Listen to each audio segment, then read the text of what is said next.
नमस्कार दोस्तों, स्वागत है आपका द ग्राउंड रिपोर्ट में। मैं हूं समीर आत्मज मिश्र। वक्फ संशोधन कानून पर आज सुप्रीम कोर्ट में जो प्रमुख याचिकाएं हैं उन पर सुनवाई होनी है। उनमें एक याचिका असदुद्दीन ओवैसी की भी है और सुप्रीम कोर्ट ने तमाम पक्षों को सुनने के बाद उनकी याचिकाओं को स्वीकार करने के बाद 5 मई की तारीख दी थी और इस बीच समय दिया था कि सरकार को, सरकारी पक्ष को भी अपना एफिडेविट जमा करने को और उस पर काउंटर एफिडेविट के लिए जो याचिका करता है all India Muslim personal law board, उनको भी।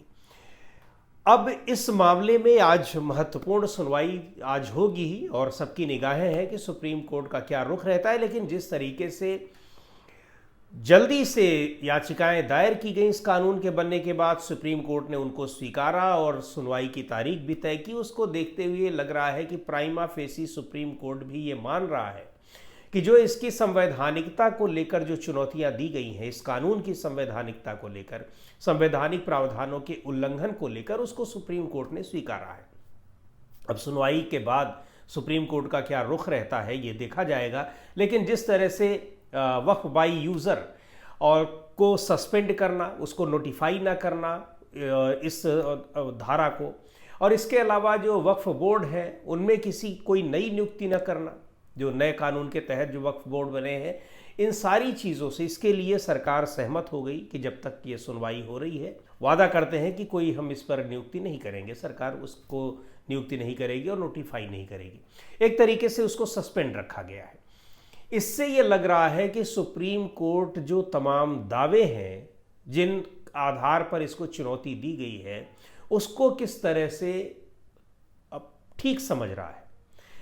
अच्छा, एक बात और, इसमें सुप्रीम कोर्ट में जो एफिडेविट दायर किया गया है सरकार की तरफ से, उसको लेकर all India Muslim personal law board ने तमाम सवाल उठाए हैं। सवाल ये उठाए हैं कि बहुत सारे जो डेटा दिए गए हैं, आंकड़े दिए गए हैं, वो सही नहीं है, वो गलत आंकड़े हैं।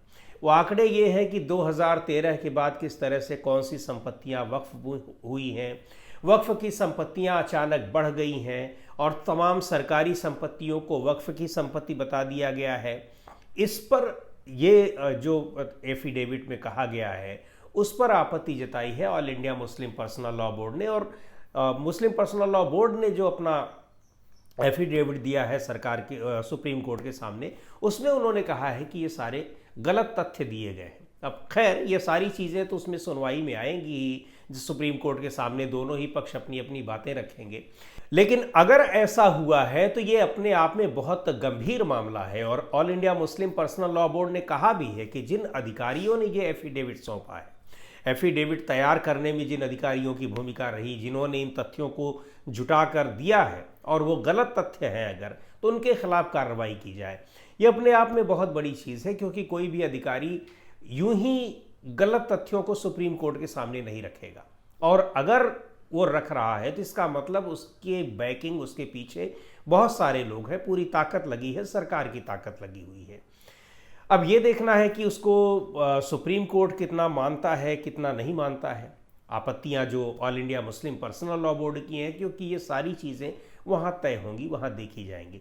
कानून की संवैधानिकता, चुनौती तो दी गई है कानून की संवैधानिकता को लेकर कि इस कानून में संविधान के तमाम प्रावधानों का उल्लंघन किया गया है, संविधान के तमाम मौलिक अधिकार से संबंधित प्रावधानों का उल्लंघन किया गया है।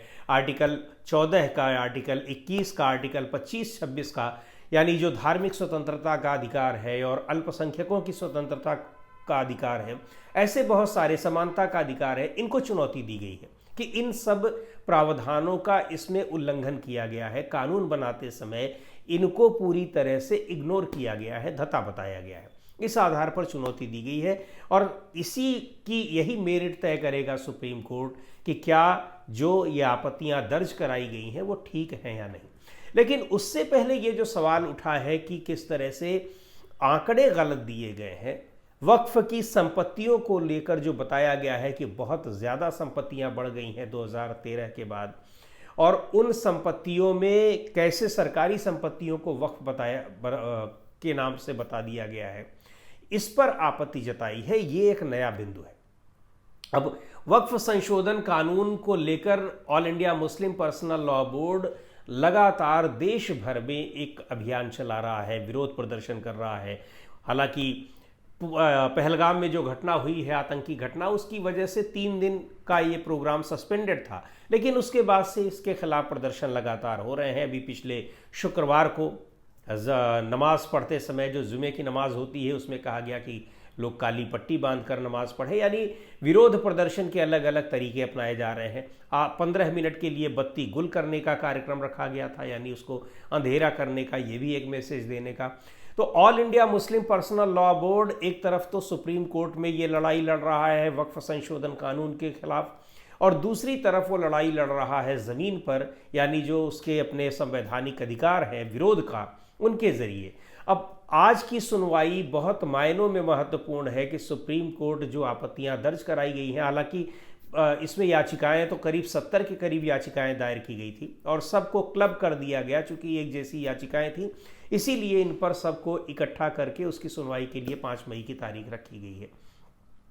अब ये देखना है कि क्या जिस आधार पर ये चुनौती दी गई है, तो उसको सुप्रीम कोर्ट के 3 जजों की बेंच कितना उसको सही मानती है और कितना नहीं मानती है। लेकिन एक बात और भी है कि वक्फ संशोधन कानून को लेकर सरकार ज़बरदस्त तरीके से घिरी हुई है।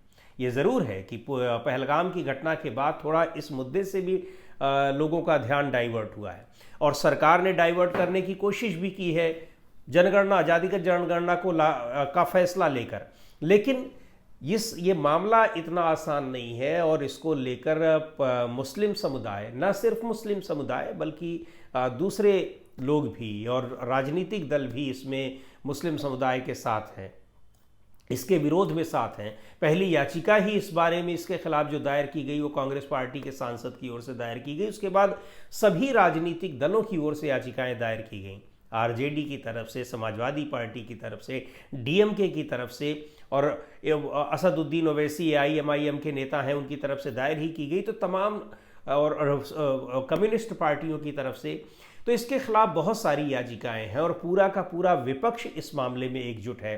सरकार पर आरोप लगाया गया है कि एक तो इसको कानून को बनाने में संवैधानिक प्रावधानों के उल्लंघन का आरोप है, दूसरे इसकी प्रक्रिया को लेकर भी जो संसदीय प्रक्रिया है उन प्रक्रियाओं की अवहेलना की गई है, उन प्रक्रियाओं का पूरी तरह से पालन नहीं किया गया है, और वक्फ संशोधन कानून लाकर इसको लागू कर दिया गया कि जेपीसी को सौंपा गया था। जेपीसी की रिपोर्ट तमाम विपक्षी सांसदों के विरोध के बावजूद उसको लाकर सबमिट कर दिया गया, और फिर उसी के आधार पर दोबारा कानून उसे पेश किया गया, उसको फटाफट पारित करा लिया गया। देर रात तक इस पर बहस होती रही और आखिरकार इसको पारित कराया गया, लोकसभा से भी राज्यसभा से भी।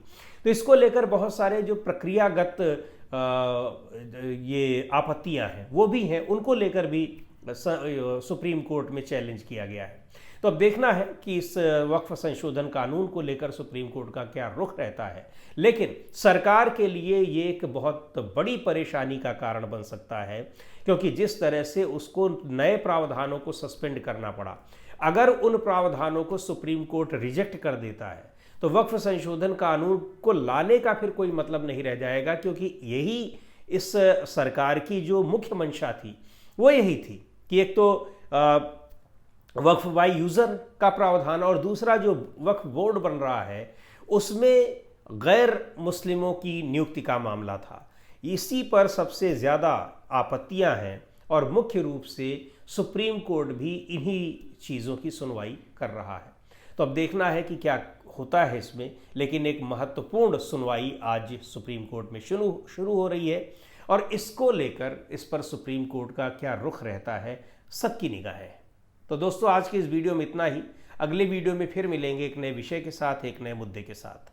द ग्राउंड रिपोर्ट के यूट्यूब चैनल को आपने अब तक सब्सक्राइब न किया हो तो ज़रूर कर लें। हमारे वीडियोस को लाइक करें, शेयर करें, और अपने सुझाव भी हमें ज़रूर भेजें।